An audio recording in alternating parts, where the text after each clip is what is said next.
All right, guys, welcome back. Another episode of Spring into Football. This is episode 2 of season 2 now, and we're really excited to get it going here.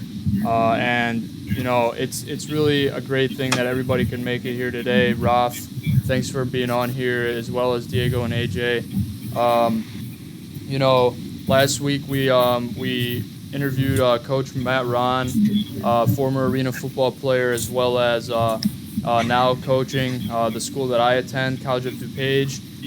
And Raf, we really missed you there, but I know we all got stuff coming up, and you seem to be busy there in Texas. Attending an arena football game. So we totally understood it, and we just went with what we had, and it was a great experience. But hopefully we can get more of those experiences moving forward. But before we do all of that, we're going to go ahead and really cover the first ever college draft that surfaced the league last week. And we're going to talk about lots of players that made their way into the storylines, such as Sam Hartman, Jason Bean, Drake Stoops, and a lot of other players as well. But we'll get into those players more in detail here as we kind of go throughout the episode. But as well as some of the details among the college draft, we'll be talking about the Roughnecks' new GM, Will Lewis, and what he brings to the table there in Houston, and any transactions he's gone through here in his opening time at GM. And then we'll also talk about the NFL and how rosters are starting to be cut down, or will start to be cut down here in the next couple weeks. So it's something to look forward to if you're a UFL fan or spring football fan, because a lot of these players are making their way into the NFL, but are trying to fight for a roster spot, and we'll see some of that hopefully in preseason. But yeah, let's go ahead and get started on the college draft that took place last week on Wednesday, I believe. The draft was a pretty good process, many rounds, and the Memphis Showboats had the first overall pick. And if you're unfamiliar with the details of the draft, it's simply that the teams will kind of obtain the rights of the players once the players have left the NFL. So most players were are on NFL rosters currently, but they weren't considered they were considered to be undrafted, right? So every player that was selected in last year's college draft was undrafted. And more importantly, they're on an NFL roster. So if they were to leave that roster, they would the UFL is able to obtain their rights and will allow them to join the team that selected them, right? So what were your guys' thoughts on the draft? And what pick stood out to you? Maybe it was a player that I mentioned there in the topics, or maybe it was somebody else. But what really stood out to you in the entire process?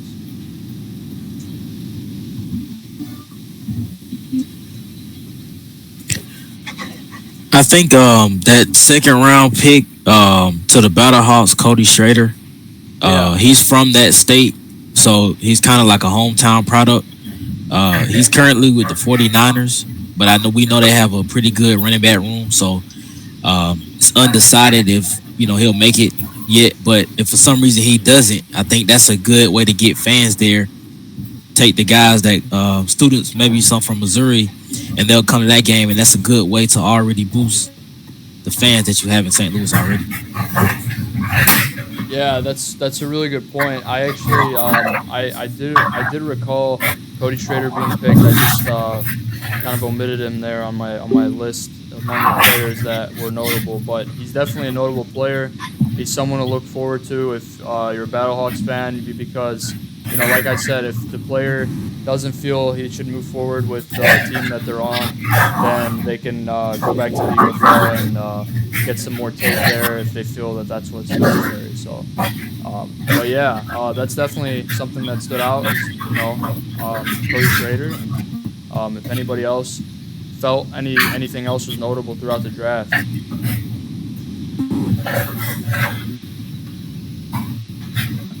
Yeah, I'm It gonna could be about speak. the players themselves. It could be about Yeah, anything. no, I'm gonna speak on this. This is a what? How do I say this? This is like for a comparing this to the USFL rookie draft that happened back in 2022 or sorry 2023. A good handful of those players got drafted into the NFL.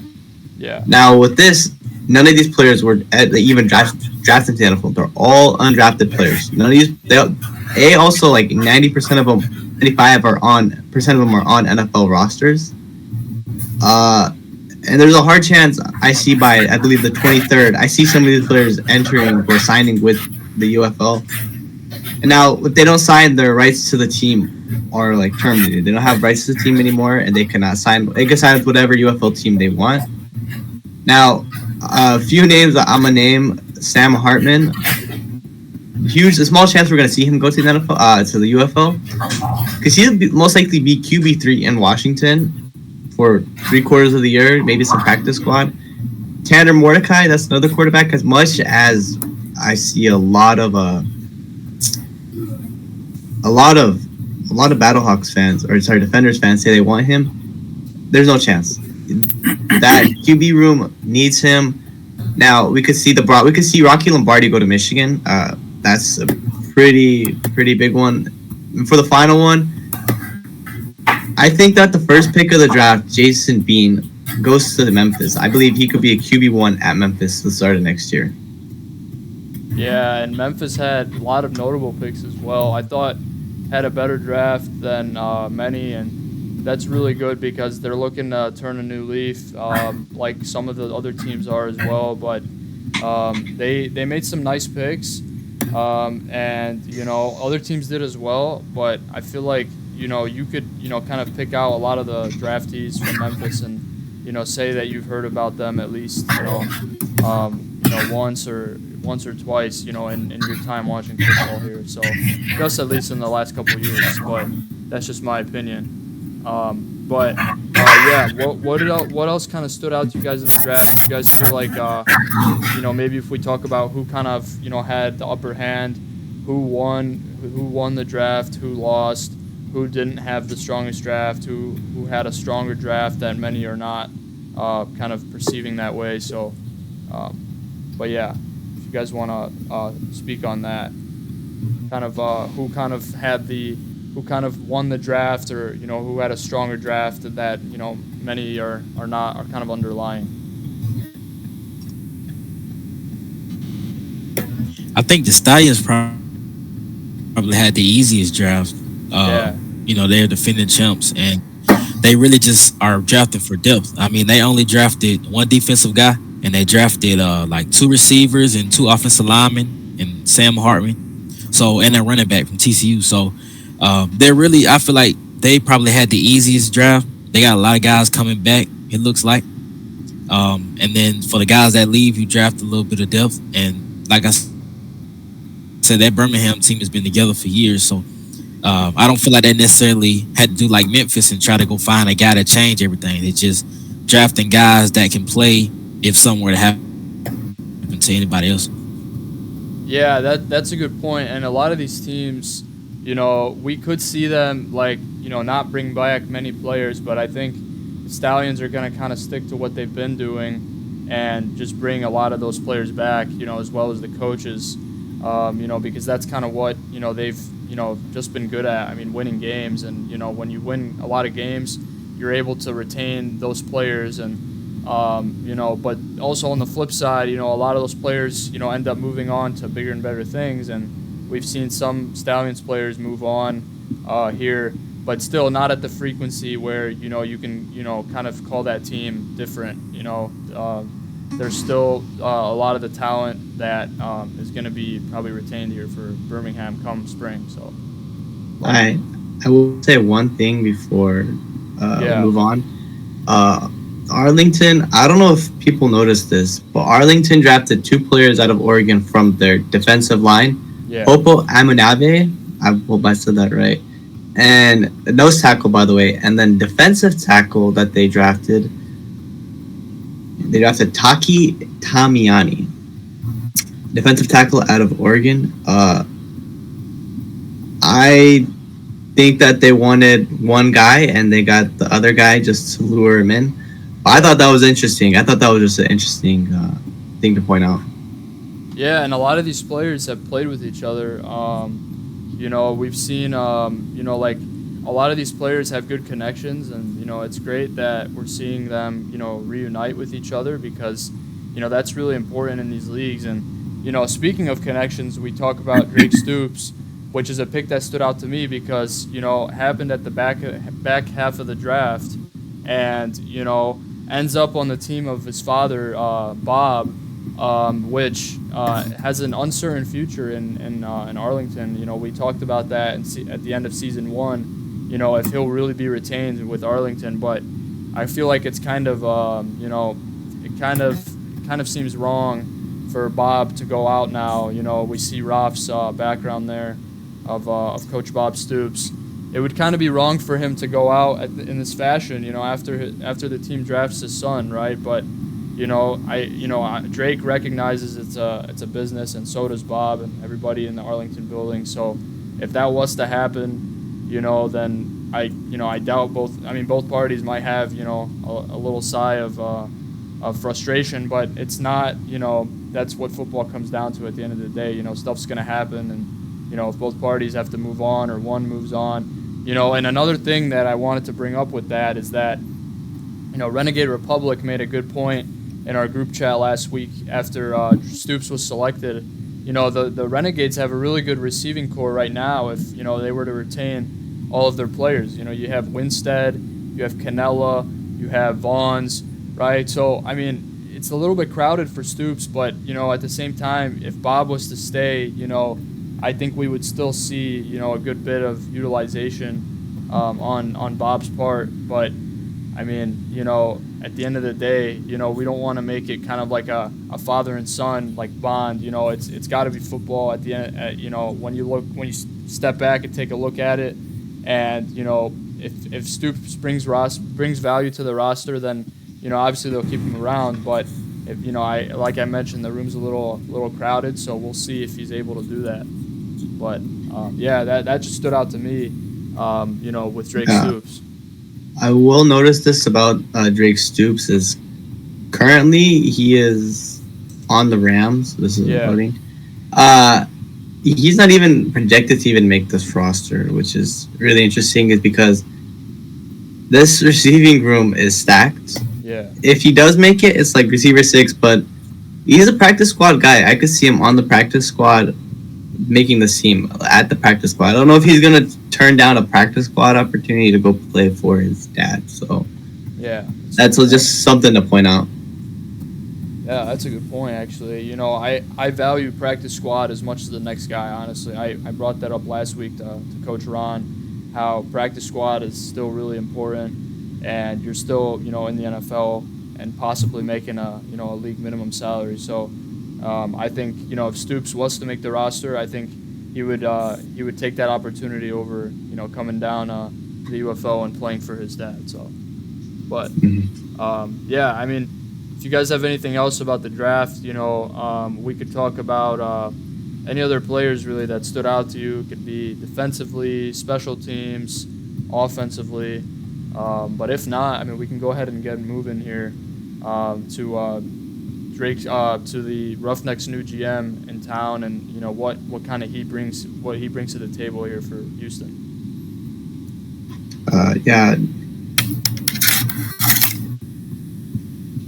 You guys want to move on? Yeah. All right, sounds good. Yeah. All right, so we can go ahead and move on now to the Roughnecks' new GM, Will Lewis. So Lewis has lots of past experience. He's a former player. He played in the USFL for a couple teams, but he also has management experience. He was with June Jones for a brief period of time. Jones was kind of showing him the ropes a little bit, getting him more of a sense of how to, kind of run the show. But now he gets his own opportunity, and he's already kind of making a splash in my opinion. I wanted to kind of compare this to the Tennessee Titans and my team, because Rand Carthon, coming in since John Robinson, he's really tried to get his own team. and he's kind of sacked all of those players that were not his, weren't drafted by him, weren't acquired by him, and this is kind of what Will Lewis has done so far in his short time with Houston, and that's really important because he wants to build his own team. He's released notable players such as Mark Thompson, and a lot of others as well, and he's on top of these draft picks. He's saying we're gonna sign these guys like today. He's signed Malik Dunlap. He signed Ayabi Oki. Their second overall pick already. So he's trying to really put his name out there and try to get the Roughnecks more in the storylines. And I think he's done a good job of that so far. And he's just trying to make his own team, and I totally respect that because that's how you're gonna win in today's football world, is really having the players that you believe in the most. So that's how I kind of view Will Lewis and what he's brought to the table so far. What do you guys think about Will Lewis and what he kind of brings? He has general manager experience with the Memphis Express back in 2019. Yeah. Pro personnel, player personnel. Has a lot. He was a scout, first team scout, pro personnel assistant with Green Bay. He's done a lot. He was vice president of football operations when Seattle had their infamous 2010 to 2012 draft, where they ended up drafting notable names like Earl Thomas, Richard Sherman, and Russell Wilson. He was also Chiefs Director of Pro Scouting back from 2013 to 2017, which, if you aren't aware or do not know, the Chiefs had drafted Patrick Mahomes in 2017 and had drafted receiver Tyreek Hill, as long as gem Kareem Hunt, who they all fell to, except Mahomes, but Hill and Hunt had fell in his lap, and he was the player who drafted, the owner or the coach, or the GM or pro scouting. He was the one who scouted them and got their report. It was in position. He was one who helped the team pick those players. I feel like that's something that you could, I guess, note. Yeah, he's got a lot of experience. Like you noted, and there's, all of these GMs that are, for the teams right now, that are, on the teams right now, have plenty of experience. And that's really the importance of that's really why the league stands out, is because they're not just hiring guys off the street. They're putting thought into every one of these hires, and Will Lewis has done a good job so far, and still a while in the off season. He's gonna have a lot to evaluate after players kind of go unclaimed here after rosters get cut down in the NFL. So but yeah, that's just my opinion on Will Lewis. I feel like he's trying to, kind of build his own team and, really make a name for who the Roughnecks are. And I feel like they can be a good team. It's just going to come down to, what they do with it and who they, what pieces they try to add. So, yeah. But yeah, if you guys got anything about Will Lewis, I feel like he's just, really done a nice job here in the short time he's been with Houston. So. Yeah, I think. Or Go ahead. All Yeah, right. go ahead. I think when it comes to Will Lewis, he's really made a great impact on this Roughnecks roster so far, as you guys have mentioned. Yeah. Just the fact that he cut 16 players and then signed 16. Something to note is that he cut 3 linebackers, but then signed 4 new linebackers.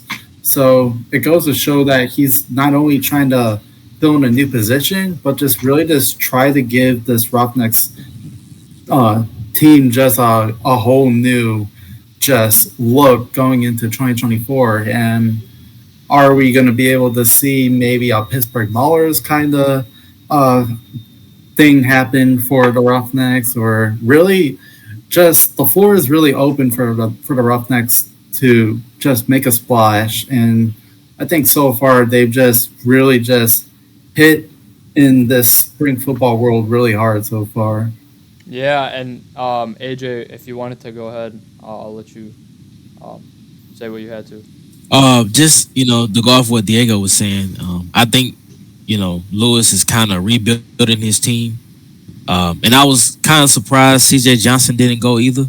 But maybe that just shows that it wasn't necessarily him. It was just more of the guys that they had. But, I think Houston was one of those teams that they had a bad record, but I think that they played better than their record would have said. And I think, he's trying to see, what guys can we bring in that can help us get over that hump. So I think he's doing a pretty good job at it right now. Yeah, I was also gonna say I kind of remembered C.J. Johnson. I thought they could still kind of fire him right now, but it's kind of too late. Kind of like you mentioned, because once they start building the roster, the coach kind of wants to know what's going on. So I mean that's just my opinion of it at least. And so I mean that's kind of how I view it. So I just kind of see it how the coach needs to know what players he has available. So it's kind of too late in the game for Houston to kind of fire him. So, but yeah, you guys want to move on to the NFL signings? We can talk about that. Kind of give you guys an update. I can present my screen if you want. Yeah. Rob, Sure. all good over there? Yeah, everything's good. There's just like a little. No, it's good now. All right. That's good. All right. So we're gonna go ahead. I'm gonna go ahead and present my screen here. Hopefully it lets me. Yeah, it should let me. You guys see my screen? Yeah. Yep. All right. So this is what's going on. So we made a little spring football tracker. In order to track, all signings made. What teams have made signings. I actually added these features in today. So I added per team. So as you can see, we have all the signings up here just generally. But then if you go further down, you can see I filtered them by team. So Stallions have 3 signings so far: Dondre Tillman, Ricky Person Jr., Kevin Austin Jr. St. Louis Battlehawks have 3 as well. And then Houston has yet to get anybody. They've had lots of players work out: Guarantano, Justin Hall, among others. And Arlington has had 1, Jalen Redmond. I think he signed with Minnesota. A multi-year contract with Minnesota, by the way. Yeah. For all who are curious, that's a multi-year contract. It's like a 2-year thing? 3? Yeah. So they were definitely fond of him and excited for Jalen Redmond. So Memphis has had 2 players. Nehemiah Shelton is a new one here within the last couple days. I added him here today. But then David Davis back when he signed with the Panthers. And then the Brahmas have 3. And the Defenders actually have 4.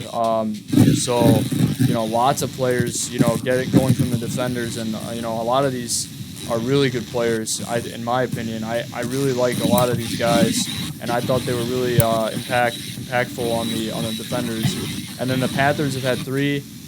Jake Bates way back in the process, and then we have Marcus Sims and Javen White. So I'm gonna go ahead and stop sharing unless you guys have any comments on these players. Maybe we can talk about what kind of signings interested you, like kind of caught your eye here. It could be a new one, it could be an old one.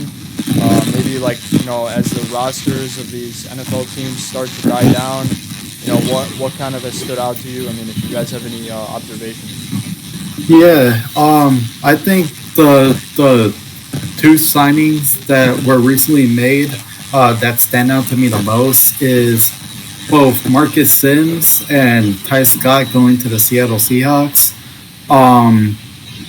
If I stand correct, the Seahawks are the second team to make more than 2 UFL signings, or just really any spring football signing in general. Whether it's with most teams, it's just 1 player. And it's just interesting when you see the Seahawks, they always have good receivers on their roster, but now they're taking a shot on players that really made an impact with both the DC Defenders and the Michigan Panthers. So just need to see how they're gonna play out now. If they can make it to preseason, but of course, if you're a fan, just really just hope that they'll ball out.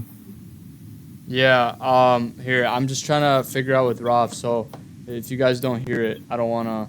He can unmute himself now, but um, so yeah, I mean, what you said. All these players, are really getting looked at. I'm sorry I took down the presentation, but you kind of went your own way with it, so it's all good. You kind of knew what players, were kind of newly signed, so it's all good. But yeah, I mean, Kevin Austin Jr., newly signed, to the Saints. But these are just really interesting because a lot of these players are gonna get chances, and I'm excited to see them in the preseason. The Bears, play the what was the team again? The Texans, Bears Texans. Yeah. Okay. Sorry, I forgot about that. So yeah, Bears face the Texans off in the Hall of Fame game here next Thursday. And Diego, I know you'll be attending that, so that'll be a great time for you. And definitely try to if you want to try to stay around afterwards. I don't know like if you plan on going down to the field, like close to the seating area there, but yeah, I mean, Javen White is gonna get an opportunity. He's the only Bears signee, or yeah, okay, the only one so far. So you'll see him. You might see Malik Fisher a little bit in there as well. And yeah, I mean, so two players right there, and just trying to get their name out there and make a statement for themselves and try to stabilize themselves on these rosters. So. I will say this about the Seahawks. I was gonna make a point. Yeah. But the Seahawks have 12 wide receivers on their roster currently. One thing to notice, or no, I should say, I think they're bringing Marcus Sims in. I got Marcus. I think they're bringing Marcus Sims in as an extra body to throw to. Yeah. Now I think there are 5 receivers he's better than on this roster, but I also haven't seen them play. Now, I think they mainly brought him in as an extra body. Remember, they worked him out a couple weeks, or was it a week ago or a couple weeks ago? They worked him out. And they worked out Ty Scott at the exact same time. But they also give it a week, and they signed both of them at the exact same time. That says something different than just, we need you as an extra body. Maybe we need you as a wide receiver 7 or practice squad 1 to start the season. One notice idea that I could give as a, using an extra, arm in preseason is when the Saints signed KJ Costello back in 2022, where he played a couple preseason games but then was cut. That's what Costello's job was, to be an extra body during preseason. So when teams bring in these UFL guys, sometimes it's as an extra body. Now, DeAndre Tillman, who was signed to the Broncos, signed a 3-year deal, so they want DeAndre Tillman. He's not going to be he's going to get cut after preseason. He's making the roster because he's already signed a 3-year deal. Yeah, that's another good point. I mean, we've seen a couple of those multi-year deals. It's more of a newer thing with these players because that hasn't been happening. It's been more experimental from the players' side.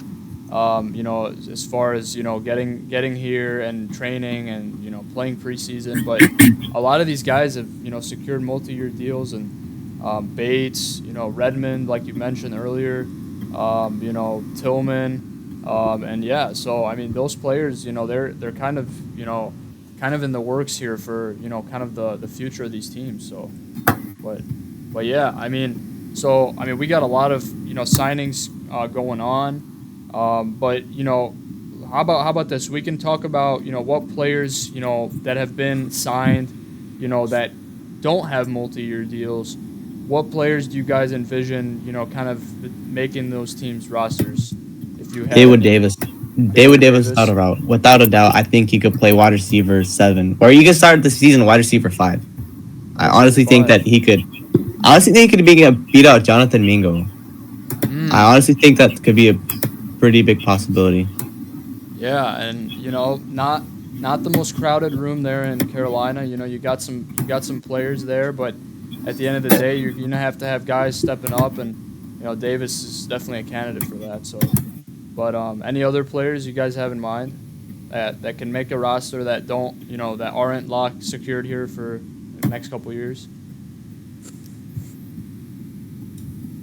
Doesn't have I'd to say Gavin White from the Michigan Panthers. Okay. He signed with Chicago. Yeah. He played pretty good last year. I know Chicago has got some linebackers, but I think he could be one of those guys that starts on special teams and then eventually down. Either he's on the practice squad and later on in the season he eventually gets a start towards the end if their season doesn't go so well. But I think he was a great pickup, and I think he had a great year, and so I think Chicago might be a place for him. Yeah, and that's also another thing. The Bears have signed DeMarcus Gates in the past, and he was retained through on their roster. For 2 seasons. Yeah, 2 seasons. He played 2 seasons in Chicago. Yeah, I mean, so it's really up in the air. I think he got extended after his first season. Wasn't Mm-hmm. Yeah, he did. Yeah, he wasn't supposed to be there all that long, and so made a name for himself. He was there 2 years, but it could be a similar development for a lot of these guys. Not locked in, for quite a while, or that's not the plan. But instead, they have a productive, practice squad tenure, or maybe they special teams, offense, defense, and the teams make a decision to keep them around. So, but yeah, I mean, any other players that stand out to you guys? Yeah, I have a couple in mind, but you can go ahead, Diego. Yeah, I think one player that I think has a chance of making the roster is Kevin Austin. He made some good plays last season, and with the Saints, honestly, I think when it comes to the wide receiver 3 and wide receiver 4 position, I think that's still up for grabs. I mean, it's noted that receiver Michael Thomas is no longer with this roster, so you really have an open spot for the job now open. Of course, he's going to have to contend with guys like Chris Olave, Rashid Shaheed, and Cedric Wilson. But if he does well in preseason and impresses in camp, it could happen. I mean, anything's possible when it comes to sports, but really he's just going to have to fight for his position. So who knows what will happen. Yeah, that's fair. Another thing I will say is, as the Browns had in their practice or preseason last year, they had wide receiver. I'm pulling his name. I'm pulling him up right now. They had Austin Watkins, who did really, really well in preseason. Played the preseason, was activated twice. He's currently set to be wide receiver 5 on the Eagles right now. So if he could take a route like that, to where he plays well in the preseason, and something happens to where he plays fully next year for some other team, like that'd be something that'd be definitely great to happen. Yeah, I mean, all these players have the potential to be retained for a while. Couple that kind of stood out to me. I was thinking more like Jacob Sailors, a little bit more of an old one. We talked about him a little bit, when we had a little bit earlier on in the list, but he's definitely a name.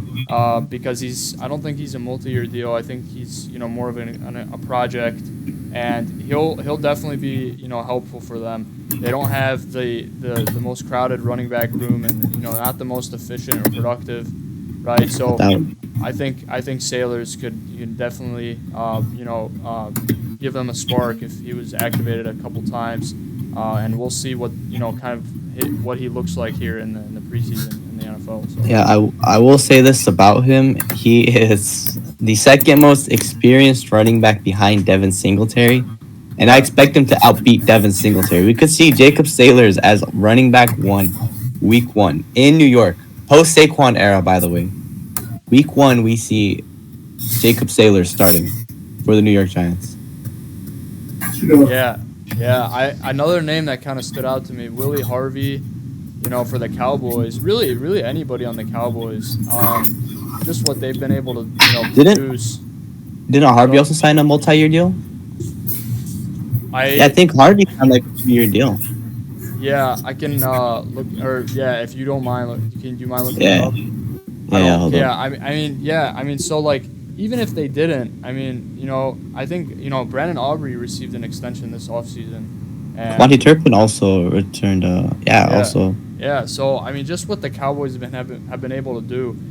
Sometimes like we see what the Cowboys do in the NFL, and sometimes they don't have guys who produce in certain positions, and Turpin and Aubrey have kind of have found themselves a spot on that team, and they've been able to make a career for themselves, and we hope the same happens here with Conley and Harvey, and really if they sign anybody else here. So,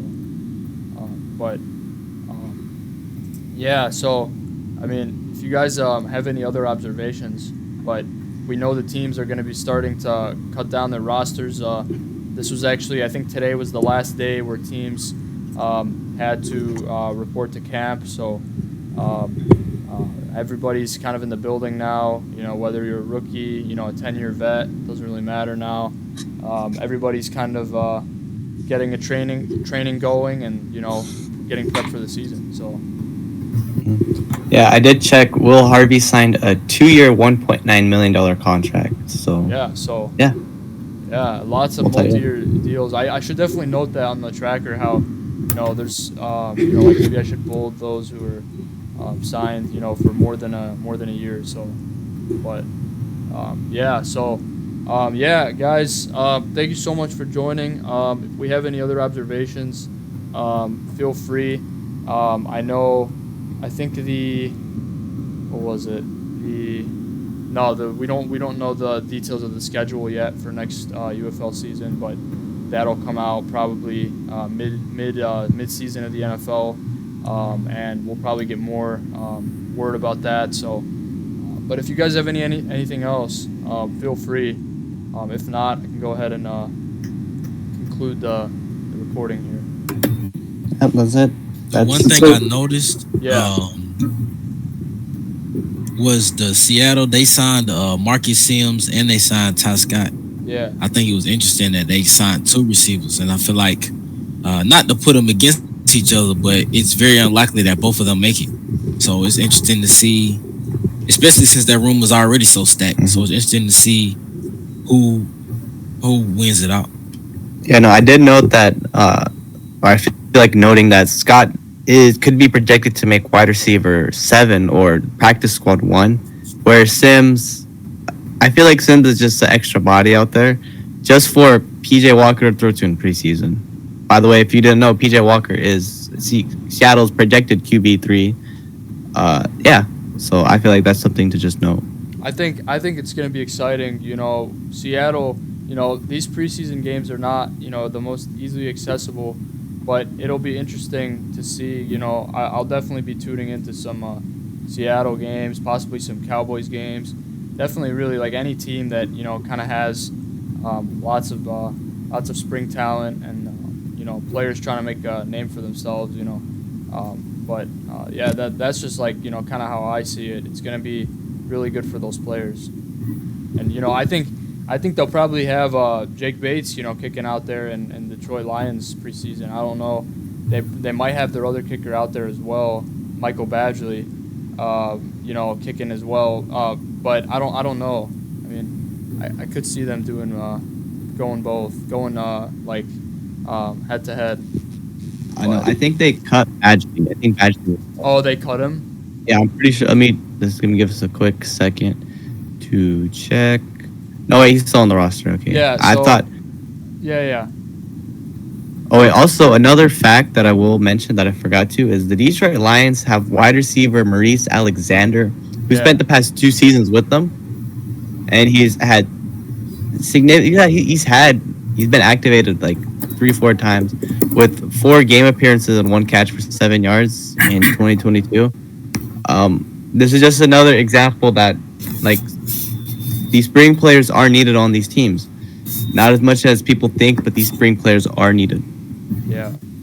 So, I mean, yeah, Raf. I mean, that was better way to end it than I could have. But these spring football players are going to be needed and more than ever. With how the UFL is growing, and I'm excited to see how they progress here on these teams. So, but Yeah, and guys, please send your observations for when the preseason starts.